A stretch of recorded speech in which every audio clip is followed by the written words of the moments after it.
समुद्र की सतह पर चांदनी चांदी की तरह बिखरी हुई थी। ठंडी नमकीन हवाएं चल रही थी और लहरें किनारे से टकराकर एक अजीब सा सुकून पैदा कर रही थी। यह लगभग 20 साल पहले की बात है, जब रहमान नाम का एक गरीब मछुआरा रोज की तरह अपना जाल समुद्र में फेंक कर बैठा था। उसकी जिंदगी में सुकून तो था, लेकिन एक गहरी खामोशी भी थी। उसकी कोई संतान नहीं थी। अचानक समुद्र के बीचों बीच एक तेज रोशनी उभरी। पानी में हलचल हुई और समुद्र की सतह से एक बेहद खूबसूरत जलपरी प्रकट हुई।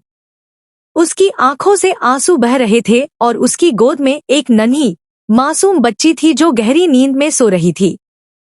रहमान यह दृश्य देखकर डर और हैरानी से अपनी जगह पर जड़ हो गया। जलपरी ने कांपती हुई आवाज में रहमान को पुकारा, मेहरबानी करके डरना मत, मैं तुम्हारी मदद चाहती हूँ। मेरी जान खतरे में है और इस मासूम बच्ची की भी।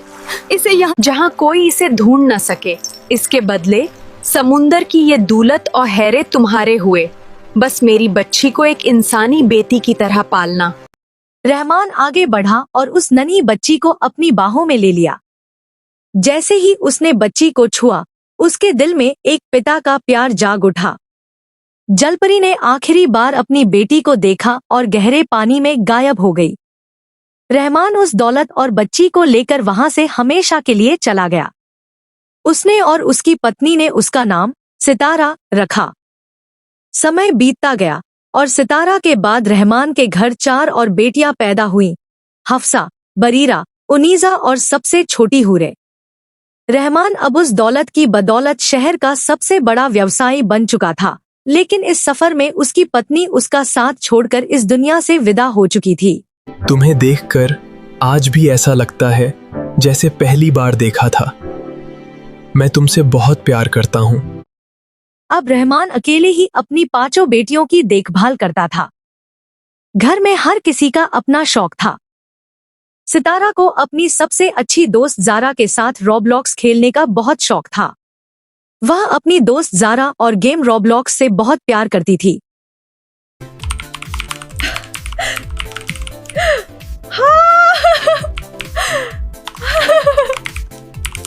हफ्सा को दिन रात किताबें पढ़ने का शौक था। बरीरा हर समय नई नई बेकिंग रेसिपियां आजमाती रहती थी और उनीजा के सिर पर देश की सेवा के लिए सेना में जाने का जुनून सवार था।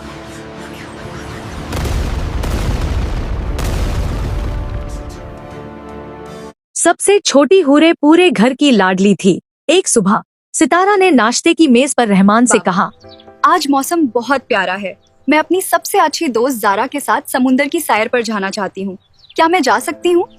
यह सुनते ही रहमान के हाथ से चाय का कप छूटते छूटते बचा।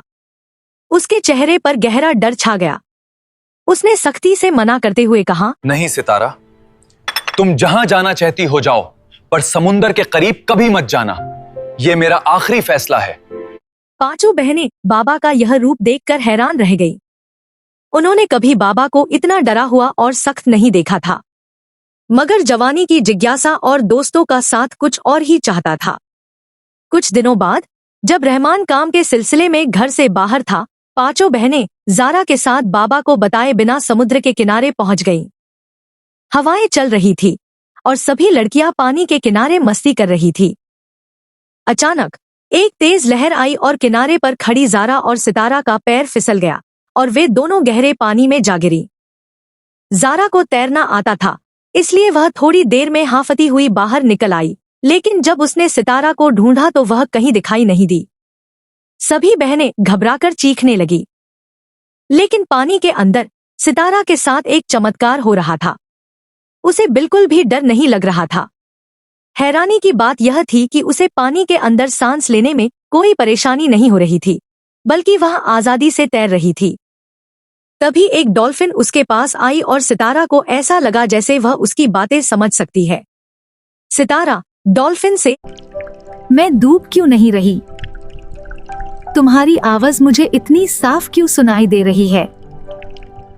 डॉल्फिन उसके चारों ओर चक्कर लगाने लगी, जैसे वह अपनी राजकुमारी का हालचाल पूछ रही हो। तभी पानी के अंदर एक और अजीब बदलाव हुआ।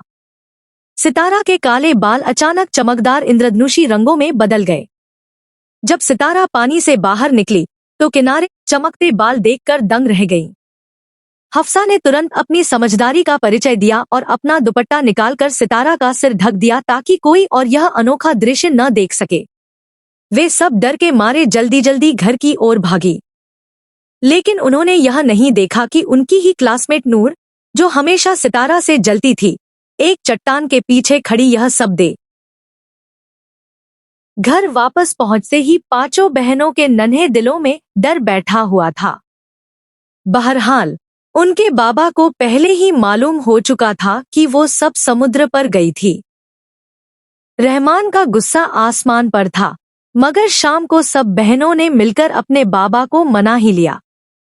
फिर भी सितारा के जहन में चल रहे सवालों का तूफान थमने का नाम नहीं ले रहा था।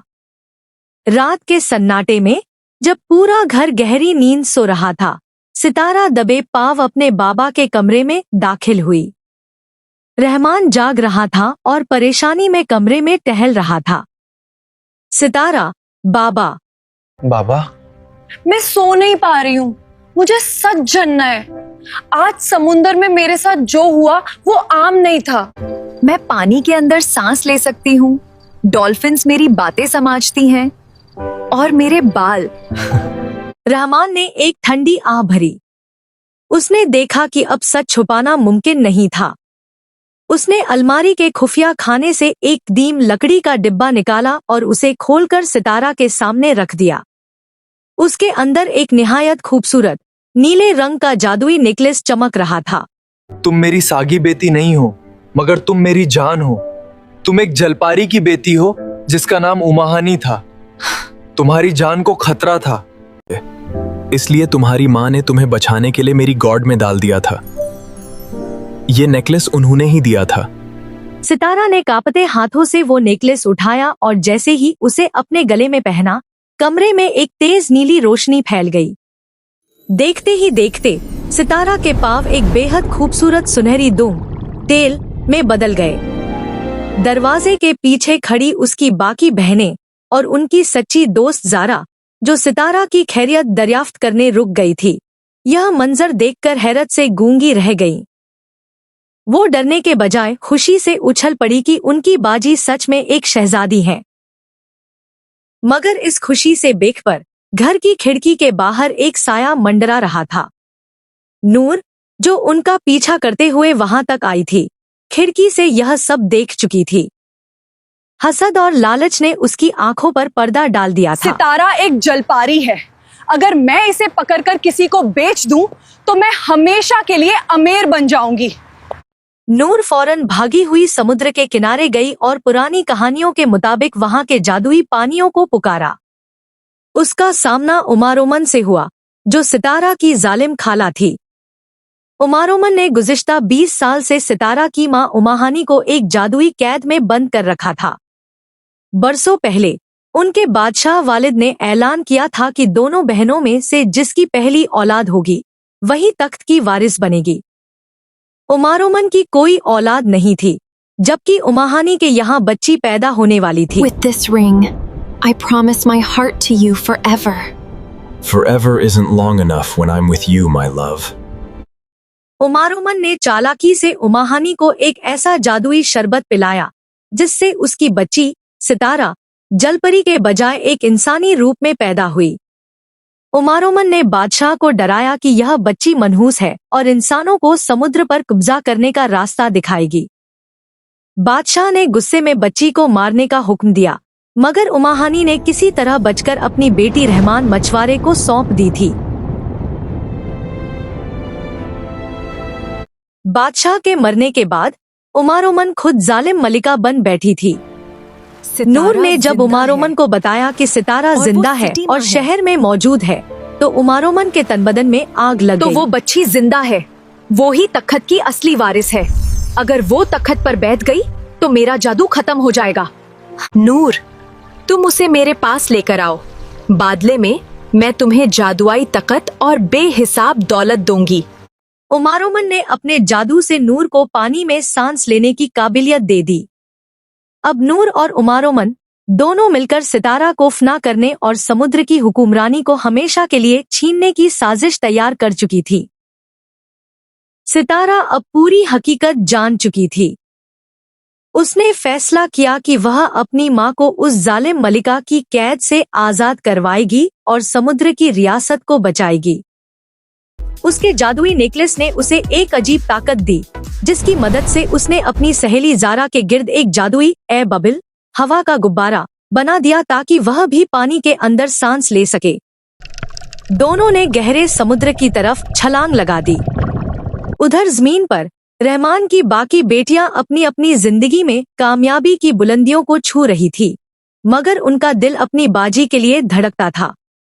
हफ्सा अपनी पढ़ाई मुकम्मल करके अपने बाबा के बिजनेस में हाथ बंटा रही थी और जल्द ही कंपनी की नई सीईओ बन गई। बरीरा ने शहर का सबसे बड़ा बेकिंग कंपटीशन जीतकर फर्स्ट प्राइज हासिल किया। उनीजा का ख्वाब पूरा हुआ और वह आर्मी में सिलेक्ट हो गई, जबकि सबसे छोटी हुराय पूरे दिल से पढ़ाई करती थी। ये सब मिलकर हर पल सितारा की सलामती की दुआएं करती थीं। समुद्र की अंधेरी गहराइयों में सितारा और जारा दबे पांव आगे बढ़ रही थी। डॉल्फिन्स ने उनकी मदद की और उन्हें उस खुफिया जादुई कैदखाने तक पहुंचा दिया जहां उमाहानी बंद थी। सितारा ने जैसे ही अपनी मां को देखा, उसकी आंखों से आंसू निकल आए। उसने अपने नेकलेस की चमक से उस जादुई कैद को पल भर में तोड़ दिया। उमाहानी सितारा को गले लगाते हुए, मेरी बच्ची, मुझसे दूर रहकर तुमने कितनी तकलीफें उठाई, मगर आज रोने का नहीं, अपना हक लेने का दिन है। आज समुंदर की रानी का शाही तख्त संभालने का दिन है। तभी वहां एक खखा गूंजा। उम्र और उसके साथ नूर वहां नमूदार हुई। नूर की आंखों में अब भी लालच की आग थी। तुम दोनों माँ बेटी यहाँ से जिंदा नहीं जा सकती। ये तख्त मेरा है और हमेशा मेरा ही रहेगा। उम्र ने अपनी जादुई छड़ी से एक खौफनाक काली आग का वार किया, मगर सितारा अब पहले से कहीं ज्यादा समझदार और ताकतवर हो चुकी थी। उमाहानी ने अपनी बच्ची की हिफाजत के लिए जादू से एक सीधा रास्ता बनाया जो सीधा उस रॉयल चेयर, शाही तख्त की तरफ जाता था। सितारा तेजी से तैरती हुई उस तख्त की तरफ बढ़ी। नूर ने उसे रोकने की कोशिश की, मगर जारा ने बहादुरी दिखाते हुए नूर का रास्ता रोक लिया। आखिरकार तमाम रुकावटों को पार करते हुए सितारा उस शाही तख्त पर बैठ गई। जैसे ही सितारा उस रॉयल चेयर पर बैठी, समुंदर की गहराइयों से एक निहायत तेज और मुकद्दस रोशनी चमकी। उस रोशनी के फैलते ही सितारा पर से इंसानी रूप का बचा खुचा असर भी खत्म हो गया और वह एक ऐसी अजीम और खूबसूरत जलपरी रानी में बदल गई जिसके सिर पर जादुई ताज था। उसकी ताकत के सामने उम्र का काला जादू रेजा रेजा हो गया। उम्र चीखती हुई हमेशा के लिए राख के ढेर में बदल गई। उम्र के मरते ही उसका दिया हुआ जादू भी खत्म हो गया। नूर, जो उसके जादू के सहारे पानी में सांस ले रही थी, अचानक तड़पने लगी। उसे अपनी गलती का एहसास हुआ, मगर अब बहुत देर हो चुकी थी। वह पानी के अंदर सांस न ले पाने की वजह से अपने अंजाम को पहुंच गई। समुंदर में हर तरफ अमनो-अमान का जश्न शुरू हो गया। कुछ दिनों बाद सितारा एक बार फिर उस साहिल पर आई जहां उसके बाबा, उसकी बहनें और जारा उसका इंतजार कर रहे थे। उसने अपनी जीत की कहानी सुनाई तो सबकी आंखें खुशी से छलक उठी। सितारा अब समुंदर की मलिका बन चुकी थी, मगर वह अपने इस ज़मीनी परिवार को कभी नहीं भूली। वह जब चाहती साहिल पर आकर उनसे मिलती और इस तरह दो अलग दुनियाएं मोहब्बत के एक खूबसूरत रिश्ते में बंध कर हमेशा के लिए खुशहाल जिंदगी गुजारने लगी।